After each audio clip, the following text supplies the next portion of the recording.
Pri biljardu ne gre za razkazovanje mišic, ne za hitrost in tudi ne za sodelovanje v timu. Pri biljardu gre za natančnost, potrpežljivost, pamet in pogum.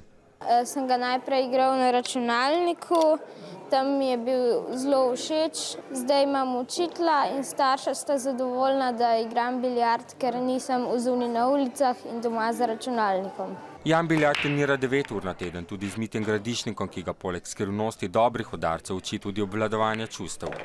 Ja, malo počasneje diham, da se umirim.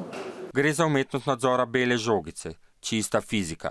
Udarci morajo biti natančni. Jan obvlada stop, sledenje, vlečenje.